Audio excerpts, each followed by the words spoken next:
Yeah, even if you try to trouble us, there's hardly any loss on your part. Since it's your funds, useless poor people with lowly lineage. I sighed as I did the final check. You're closing your account, right? Please go ahead, with a tone that seems mocking. Their eyes filled with a clearly disdainful expression made me feel disgusted as they stared at us. I decided it was time to give those who judge others by their upbringing a bit of their own medicine. With that thought, I smiled. My name is Tiffany, a 29-year-old office worker. Currently, I'm living a peaceful life with my mom while working. My dad passed away from an illness when I was young. His chronic illness had worsened early. My father, who was involved in various businesses, was always busy with work, out early and back late. Even so, he treasured his family time, and I have fond memories of playing with him on his days off. Mom and I were initially shocked by Dad's death, but Mom, not wanting me to feel lonely, cherished our time together. Fortunately, when Dad fell ill, he made sure, with a former CEO, to secure enough funds for our livelihood. Thanks to that, I was able to go to college, and both Dad's and Mom's parents were very supportive. Especially my paternal grandparents, who lived nearby, took great care of me when Mom was away at work. We still go back to both sets of grandparents for holidays like Christmas and spend time together. I am who I am today thanks to the support of many people. To give back, I went to a national university and got a job at a major company. I thought about working at the bank my dad was supposed to inherit, but I chose a career I loved. As you're being told, do what you love. I've already handed the bank over. Don't worry about it. Thanks to a fulfilling home environment and the freedom to dive into hobbies, I had no interest in romance. But now at a mature age, many of my friends are married with kids. This led me to think about marriage, and that's when a certain encounter happened. I never imagined this meeting would lead to a major incident. "Hey Tiffany, aren't you interested in love, huh?" That was the starting point, a question from a colleague at work. We've been close since our rookie days. You know, I have an acquaintance who's struggling to find a match. He's well-educated and handsome. You're highly educated too, Tiffany. Maybe you'd like to meet him. Really? I've always thought it's a waste for someone as high-spec as you, Tiffany. There are even a few people in the office who are after you. She has a wide network and always shares various stories. She's living with her boyfriend she met at a party and seems very happy. She's quite concerned about my lack of romantic involvement. I had even consulted her about marriage, leading to this arrangement. A few days later, I agreed to meet a man named Yosef. The rendezvous was at a cave. As I waited nervously, a man approached me. "Tiffany." "Ah yes, nice to meet you. You're Yosef, right?" "Yes, thank you for today." Yosef's expression was blank as he looked me over. It felt like he was sizing me up, and I was a bit taken aback. Then taking a seat opposite me, he quickly started the conversation. "What do you do for work, Tiffany?" I work in sales at a company. I've always enjoyed interacting with people and making use of my opinions, which is why I chose sales. I find it fulfilling, and I love the moments when customers are happy with their purchases. "What's the name of your company?" I told him the name of my company. Upon hearing it, Yosef paused for a moment, then smiled. It wasn't a pleasant smile, more like one of satisfaction. "My company is quite a large enterprise with good performance. We're well trusted by our customers." I believed, since he asked, I decided to return the question. "What do you do, Yosef?" At my question, Yosef snorted with pride and began to boast. "I work at Sunrise Bank as a department head. Sunrise Bank is a really big bank, you know. The work is tough, not something ordinary people can handle. But since my dad is the CEO and I'm the successor, it's different for me." I felt a stir in my chest at Yosef's words. I was expecting a normal response, but Yosef's aggressively toned words made me feel uncomfortable. Indeed, Sunrise Bank is a major bank. I knew about Sunrise Bank due to a certain incident, but I was surprised to learn that Yosef worked there as a department head. Wow, that's impressive. Sunrise Bank is a big place, isn't it? I flattered Yosef on purpose. I saw no need to be rude, and though I thought this would probably be our last meeting, I figured it was better to be nice. Pleased with my flattery, Yosef continued to boast about himself. Honestly, talking to him was painful. He could listen to me occasionally, but always turned the conversation back to himself, even making outrageous comments about his lack of romantic prospects. I'm quite popular, but it's always people who don't match my family background or education level that come to me. I thought the problem might be his attitude, but I had already decided not to meet him again. After informing my friend, as time passed he still looked satisfied, made a suggestion. I'd really like to meet your parents, but we just met today. That's exactly why parents' excellences is important, especially if we're going to date, right?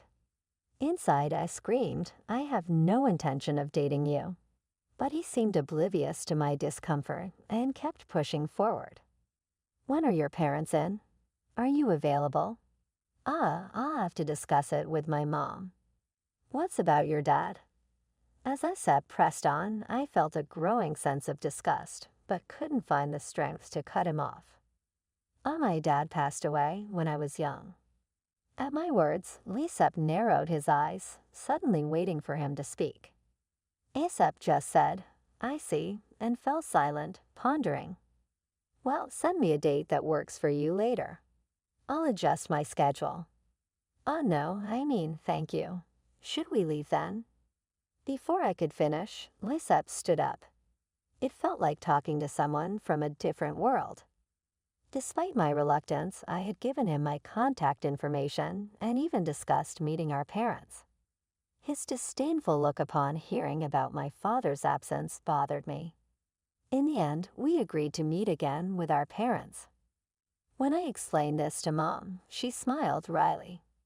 Maybe you were just nervous because you haven't dated before. Maybe, but the way he spoke was weird. Well, his parents will be there, right? Just say no if it doesn't feel right. I'll be there too. Thanks, Mom. Sorry for dragging you into this. As I apologized, feeling guilty, Mom laughed heartily. It's okay, no need for you to feel bad. Besides, I'm curious about Sunrise Bank, so let's see how it goes. So Asep and I arranged a family meeting. At that time, I had no idea Asep had planned the meeting for such a shocking purpose. On the day of the meeting, we arrived at the place Asep had chosen. It was a fancy restaurant. It's a big place, isn't it?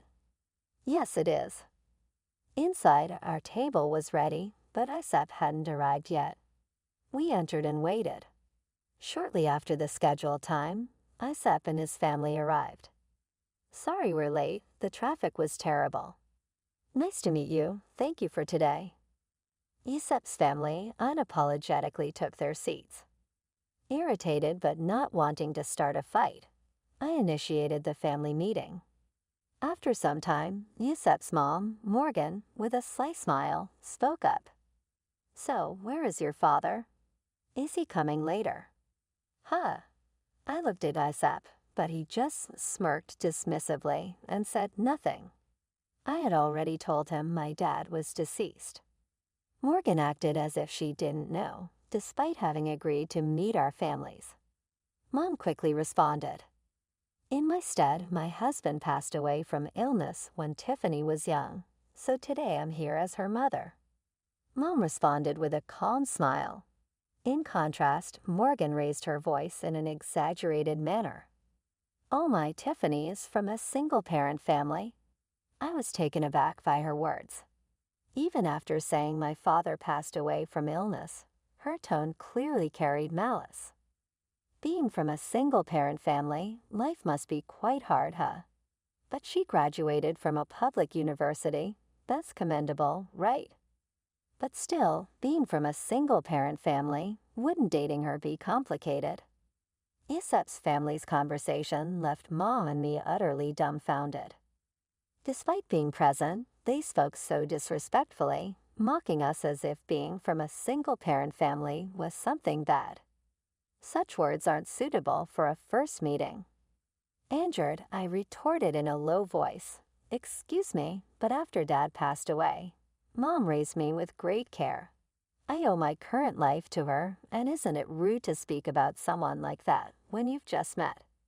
However, Morgan burst out laughing at my words. Rude, isn't it more absurd for the daughter of a single parent to think about marrying into a high-class family? I'm not really into strong-willed women. This is pointless. There's no getting through to them, I thought, just staring at them in disbelief. I had high hopes since she works at a major company. Well, you'll eventually carry on Sunrise Bank, so maybe she's not quite at your level. They continued hurling more insults. I felt no need to listen anymore. Trembling with anger, Mom glared at them. "Did you invite us here today just to look down on us?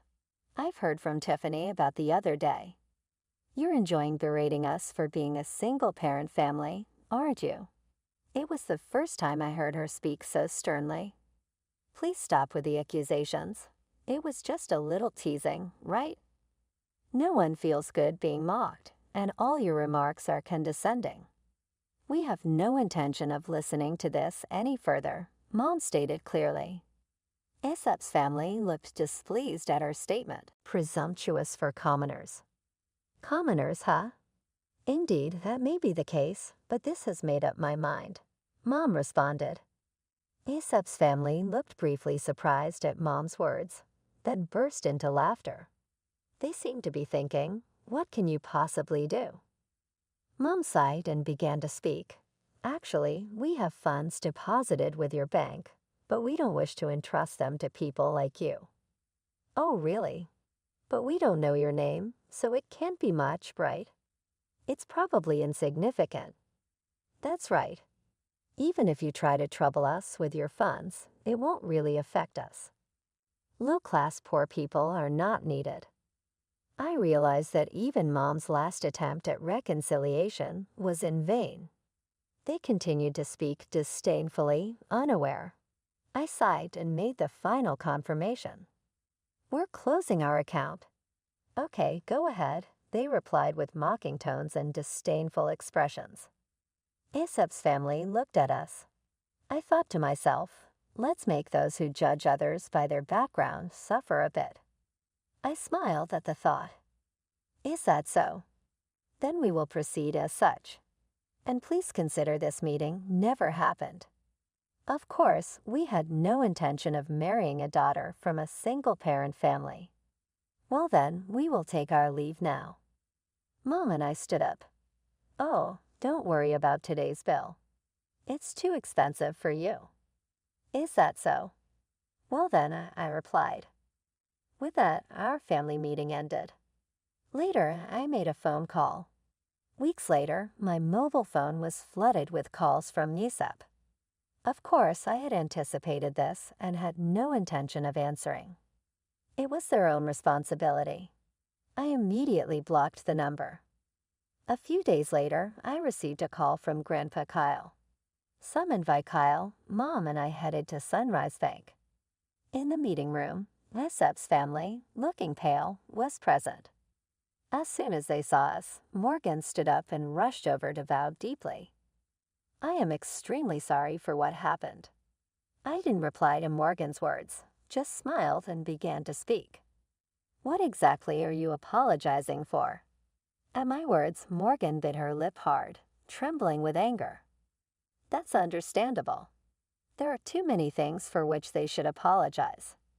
That's probably why she's feeling so frustrated. This whole situation started because I said we would close our account. That day, our account wasn't particularly large. Closing it wouldn't have caused much damage. But Kyle's case was different. Kyle managed the inheritance left by my dad at Sunrise Bank for our benefit. Kyle also had his own account there. If all accounts, including Kyle's and my dad's inheritance, were closed, it would total about $700 million. In other words, the disrespect decided the closure. And importantly, Kyle is the former CEO of the bank. Dad was supposed to take over the bank, but passed away young, so the position went to Scott. I didn't know that Tiffany was related to the former CEO, Scott, looking anxious, pleaded as if making an excuse. But that's no excuse. Even if they didn't know, their prejudice against our family is their own fault. You mean if we were relatives, you would have treated us differently. Hey, don't talk to Dad like that. It's your fault for not telling us from the start that your grandpa was the former CEO. I don't have any obligation to tell a stranger like you that. Besides, you were the one who started it and made fun of us, remember? Isaac, unable to retort to my words, narrowed his eyes in frustration. You insulted me knowing I was from a single-parent family. When I said I would transfer the bank due to insecurity, you told us to go ahead. We just did as we were told. But it's just that. It may be just that for you, but have you ever thought about the feelings of someone whose family has been insulted? Silence fell. Morgan was trembling, looking hopeless, and Scott was hanging his head. But Isaac still seemed unconvinced, his face full of dissatisfaction.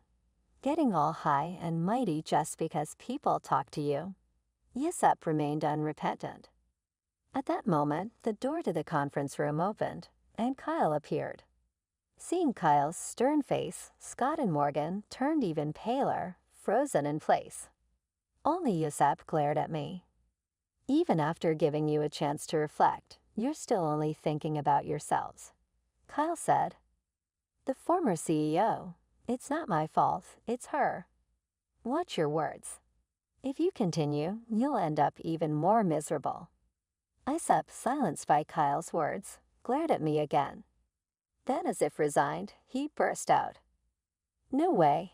Who would think a single parent's relative was the former CEO? You knew I was the future CEO and came to the family meeting just to mock us. Isaac, be quiet. Kyle glared sternly at Isaac, who was breathing heavily. Future CEO, huh? Kyle then turned his gaze to Scott. Scott shrank even more under Kyle's gaze. I understand wanting to leave the bank to your son, but now that I know his mindset, it's impossible for him to continue as CEO. That's ridiculous. Over something like this, Scott started to retort, but sat down again under Kyle's gaze. You still don't understand that your attitude is the problem. Though I'm retired, the board will decide. If you have something to say it to them. Remember, we recorded the previous conversation and this one. Don't forget that the voice recorder will serve as evidence. I took out a voice recorder in front of the 3 and press play. The recorder started playing back our conversation from the other day. How dare you prepare something like that? It's unfair. It was just a precaution, but remember, you forced me into this situation. Isaac had nothing to say in return, and their faces turned pale. Thank you, we'll handle it from here, they said, so Mom and I left. Ultimately, Kyle didn't transfer the funds, at least not officially. Scott was removed from his CEO position, and Isaac was demoted. Seemingly unable to handle the blow to his pride, Isaac resigned voluntarily. Kyle's influence in the financial industry meant Isaac would struggle to find work in the same field again. Whether Scott knew this or not, he seemed determined to work until retirement, but Kyle said it would be tough for him both mentally and physically. Morgan, who used to wield power as the CEO's wife, apparently started part-time work to maintain her lifestyle, but her character likely made it hard for her to keep a job. I'm really sorry, I said. It's okay, you didn't know, right? I only shared what happened with a friend who introduced me to Isaac. She just heard about him through someone else and wasn't at fault. Mom was initially concerned about being a single parent, but I'm happy now and can live thanks to the support I've received. When I told her that, she smiled and said, "Thank you." After everything was taken care of, Kyle told us to come over to his house again sometime. I'm really grateful for Kyle's help in resolving the situation. It was tough, but I'm happy now, so it's okay. I have some good news for you. Really, it's not about dating again, is it? It's a friend of my boyfriend this time. He's definitely a good guy. I'm not interested in dating right now, but I'm satisfied with my current life. I want to keep cherishing those who support me, and maybe someday I'll meet someone I really click with.